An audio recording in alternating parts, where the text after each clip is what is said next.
Hello दोस्तों, मेरा नाम है राजीव और आज हम लोग शुरू करने वाले हैं एसी ब्रिज। और एसी ब्रिज का ये पहला ब्रिज है जो कि विंस ब्रिज है। तो चलिए हम लोग शुरू करते हैं। तो ये यूज़ होता है अननोन कैपेसिटेंस फाइंड करने के लिए और फ्रीक्वेंसी फाइंड करने के लिए। और जो फ्रीक्वेंसी का वैल्यू होता है वो 100 हर्ट्ज़ टू 100 किलो हर्ट्ज़ होता है। और ये है इसका ओवरऑल सर्किट डायग्राम। इसमें भी मैंने node A, node B, node C, node D ऐसे डिनोट किया हुआ है। और मैंने आपको व्हीटस्टोन ब्रिज के वीडियो में ही बताया था, जो पहला ब्रांच में रहता है वो अननोन रहता है। तो यहाँ पे C1 और R1 है अननोन, और यहाँ पे R1 और R2 एक साथ म्यूचुअली कपल्ड है। और यहाँ पे मैंने इस ब्रांच का नंबर दे दिया है 1, इस ब्रांच का नंबर दे दिया है 3, इस ब्रांच का नंबर दे दिया है 2 और इस ब्रांच का नंबर दे दिया है 4। तो पहले हम लोग इसका कंस्ट्रक्शन देख लेते हैं। तो इन ब्रांच ए बी में क्या है, एक capacitance parallel to R1 connected है, एक रेजिस्टेंस के साथ पैरेलली कनेक्टेड है in branch A B. In branch B C क्या है, एक रेजिस्टेंस सिर्फ कनेक्टेड है। इन ब्रांच सी डी क्या है, यहाँ पे भी एक नॉन रेजिस्टेंस कनेक्टेड है। और इन ब्रांच ए डी एक रेजिस्टेंस सीरीज विथ एक कैपेसिटेंस कनेक्टेड है। और यहाँ पे हम जो सप्लाई देंगे वो हम लोग का एसी सप्लाई होगा, क्योंकि हम लोग एसी ब्रिज पढ़ रहे हैं। तो अगर हम लोग इस सर्किट में कोई भी क्लोज सर्किट में अगर सप्लाई हम लोग कनेक्ट करें तो एक करंट फ्लो होता है। तो यही करंट यहाँ जाके डिवाइड होगा I1 और I2 में।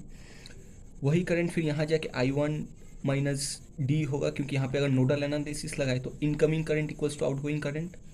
और डिटेक्टर है ये, और डिटेक्टर के यहाँ पे हम लोग ID जो करंट है वो फ्लो होता है, ये कंसिडर कर रहे हैं हम लोग।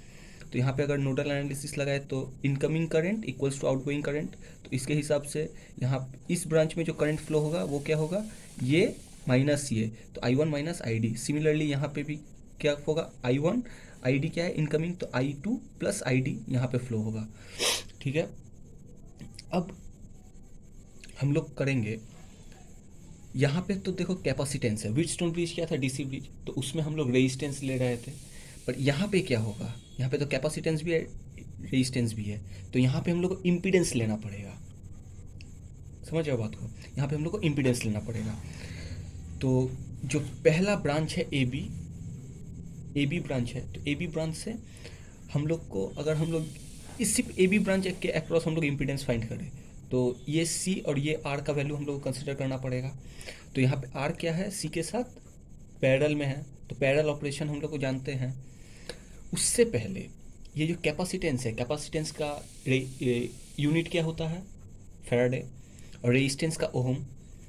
तो हम लोग को कैपेसिटेंस का वैल्यू भी ओहम में लाना पड़ेगा। तो इस हम लोग यहाँ पे क्या करेंगे, तो हम लोग यहाँ पे क्या जानते हैं, जो रिएक्टेंस होता है कैपेसिटिव रिएक्टेंस, उसको हम लोग को फाइंड करना पड़ेगा। वो होता है x of c. X of c हम लोग को क्या पता रहता है, 1/ω/c। ये होता है कैपेसिटिव रिएक्टेंस, और इसका वैल्यू होता है ओहम में। अब तुम इसको और इसको पैरेलल में कंसिडर कर सकते हो, दोनों वैल्यू ओहम में है। समझ रहे हो, फैराडे और ओहम तुम कैसे ऐड करोगे, नहीं कर सकते। तो उसके लिए तुमको पहले कैपेसिटेंस का वैल्यू को ओहम में ले जाना पड़ेगा, रेजिस्टेंस में, मतलब रेजिस्टेंस का यूनिट में ले जाना पड़ेगा ओहम में। ठीक है, तो वही यहाँ पे किया हुआ है, x of C1 equals to 1/j⍵c। ये जो C होता है और इंडक्टेंस होता है, ये ऑलवेज कॉम्प्लेक्स फॉर्म में रहता है, तो इसीलिए ये J यहाँ पे, J का यहाँ पे वैल्यू होता है √(-1). ठीक है, तो यहाँ पे होता है 1/j⍵c1 इस कैपेसिटेंस के लिए, और R1 पैरेलल में है इसका, तो उसके लिए 1/z equals to 1/R1 plus 1/x(c1). तो वहाँ से हम लोग को Z1 क्या मिलेगा, मतलब इस ब्रांच के अक्रॉस जो इम्पीडेंस मिलेगा वो हुआ R1/1 प्लस j⍵c1 फ्रॉम पहला ब्रांच। ये जो पहला ब्रांच है उसके लिए। अब चलिए हम लोग देखेंगे जो सेकेंड ब्रांच है उसके लिए। तो जो एडी ब्रांच है उसके लिए अगर देखें तो यहाँ पे R2 और C2 क्या है, सीरीज में है। तो सिंपली इम्पीडेंस क्या होगा, R2 plus x of C2। Reactance लेना है हम लोगों को, कैपेसिटिव रिएक्टेंस, R2 इंटू यहाँ पे एक्स ऑफ C2 होगा। तो Z2 का वैल्यू हम लोग क्या मिलेगा, R2 प्लस 1/j⍵c2। तो Z2 यहाँ से हम लोग को क्या मिलेगा, j⍵c2 R2 मल्टीप्लाई होगा LCM plus 1/j⍵c2 from branch AD, ये ब्रांच के अक्रॉस। एडी ब्रांच के अक्रॉस मिला हम लोग को। अब बीसी और सीडी ब्रांच के अक्रॉस क्या होगा, तो इम्पीडेंस यहाँ पे क्या है, यहाँ पे Z3 जो होगा वो R3 के इक्वल हो जाएगा, क्योंकि और कुछ नहीं है यहाँ पे इम्पीडेंस। और Z4 क्या होगा, R4 के इक्वल हो जाएगा। तो यहाँ पे Z3 क्या होगा, Z3 इक्वल्स टू R3 हो जाएगा, और Z4 इक्वल्स टू R4 हो जाएगा। तो हम लोग को यहाँ पे Z1 मिल गया, यहाँ पे Z2 मिल गया, इससे यहाँ पे Z3 मिल गया, और यहाँ पे Z4 मिल गया। अब ले चलता हूँ कैसे हम लोग व्हीटस्टोन ब्रिज काम आएगा यहाँ पे। तो व्हीटस्टोन ब्रिज ये था। व्हीटस्टोन ब्रिज का बैलेंसिंग कंडीशन हम लोग का क्या था, P/Q इक्वल्स टू R/S। ये हम लोग का बैलेंसिंग कंडीशन था। और यहाँ पे ब्रिज बैलेंस के बाद ही ये सब हुआ है, ठीक है। ब्रिज पहले बैलेंस करना पड़ेगा। क्यों बैलेंस करना पड़ेगा, मैंने आपको व्हीटस्टोन ब्रिज में बताया था। तो यहाँ पे P/Q इक्वल्स टू R/S है। तो यहाँ पे ये ब्रांच है, पहला ब्रांच में PQRS। क्या हम लोग इस इक्वेशन को PS इक्वल्स टू RQ लिख सकते हैं? सिंपली क्रॉस मल्टीप्लीकेशन कर दिया मैंने। तो PS इक्वल्स टू RQ, तो हम लोग को यहाँ से बहुत इंपॉर्टेंट, ये बहुत इंपॉर्टेंट है, ये हमेशा लगेगा। PS देखो डायगोनली है, तो डायगोनल जो रहेगा वो into equals to RQ। PS, तो यहाँ पे PS डायगोनली है, तो डायगोनल का जो इम्पीडेंस या रेजिस्टेंस रहेगा वो इंटू होगा एक साथ, इक्वल्स टू RQ है। तो इस डायगोनल का एलिमेंट इंटू होगा, मतलब ये डायगोनल एलिमेंट जो है इंटू इक्वल्स टू ये वाला डायगोनल एलिमेंट इंटू। तो क्या मैं यहाँ से जो Z1 Z4 इंटू करके और Z2 Z3 इंटू कर सकता हूँ, क्योंकि बेसिक ब्रिज से हम लोग को बैलेंसिंग कंडीशन पता ही है। तो वही किया हुआ है, Z1 into Z4 equals to Z2 into Z3। Balancing condition से हम लोग को पता है।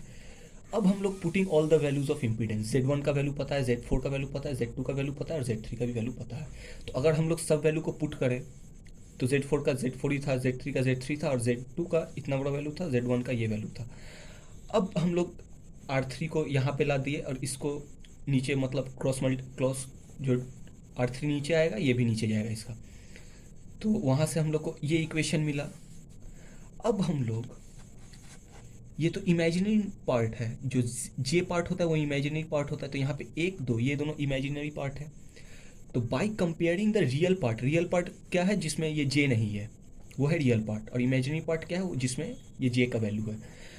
तो रियल पार्ट और इमेजिनरी पार्ट अगर हम लोग कंपेयर करें तो हम लोग क्या मिलेगा, R4 into R3 equals to C1 C2 plus R2 into R1, ये मिलेगा फ्रॉम रियल पार्ट। और इमेजिनरी पार्ट से हम लोग को क्या मिलेगा, 1/j omega C2 R2 plus j omega C1 R2 equals to 0, ये मिलेगा। अब चलिए लिख देते हैं हम लोग यहाँ पे। तो 1/j omega C2 R1 plus j omega C1 R2 equals to 0, ये मिलेगा। इसी से हम लोग को फिर क्या मिलेगा, अगर हम लोग एलसीएम करें तो 1 प्लस जे स्क्वायर। तो j का वैल्यू क्या होता है, √(-1). तो j का वैल्यू क्या हो जाएगा, जे स्क्वायर का वैल्यू क्या हो जाएगा, ओनली -1, ठीक है। तो यहाँ पे प्लस नहीं होगा, यहाँ पे माइनस होगा, omega square C1 C2 R1 R2 equals to 0। और हम लोग यहाँ पे ये जो होल पार्ट है, ये जो होल पार्ट है इसको अगर राइट हैंड साइड लेके चल जाए, और तो यहाँ पे क्या रहेगा, 1 equals to omega square C1 C2 R1 R2 equal, ये रहेगा 1 equals to omega square C1 C2 R1 R2। और 1/, अगर हम लोग ओमेगा को एक साइड रख के इसको नीचे कर दिया, स्क्वायर एक तरफ है तो दोनों तरफ अगर रूट कर दिए तो यहाँ का स्क्वायर कट गया, और यहाँ पे रूट आ गया, √(1) ही होता है, हम लोग जानते हैं। और यहाँ पे क्या जाए, √(R1 C1 R2 C2). ये क्या हुआ, ये हम लोग का W क्या है, एंगुलर फ्रीक्वेंसी है। इसका वैल्यू, इसका जो यूनिट होता है वो रेडियन पर सेकेंड होता है, और हम लोग को फ्रीक्वेंसी चाहिए। तो हम लोग क्या जानते हैं, angular frequency equals to 2 into pi into f frequency. तो ओमेगा की जगह अगर हम 2 पाई एफ पुट करें तो यहाँ पे फ्रीक्वेंसी हम लोग को क्या मिल जाएगा, 1/, यहाँ पे 2 पाई था तो 2 पाई को नीचे ले ला दिया हम लोग, तो 2 pi root over R1C1 R2C2। ठीक है, तो यहाँ से हम लोग को क्या मिला, यहाँ से हम लोग को C1 का भी वैल्यू मिल जाएगा, अननोन जो कैपेसिटेंस है, R1 का भी वैल्यू मिल जाएगा, और यहाँ से हम लोग फ्रीक्वेंसी भी कैलकुलेट कर सकते हैं। ठीक है, तो यही था आज का ओवरऑल डिस्कशन। तो दूसरे फिर वीडियो में किसी दूसरे एसी ब्रिज के बारे में हम लोग बात करेंगे। आज के लिए इतना ही, थैंक यू। अगर आप लोग को वीडियो अच्छा लगा होगा तो लाइक कीजिए, सब्सक्राइब कीजिए, शेयर कीजिए, कमेंट कीजिए, और कुछ समझ नहीं आया तो और अपने फ्रेंड्स के साथ शेयर कीजिए। Thank you.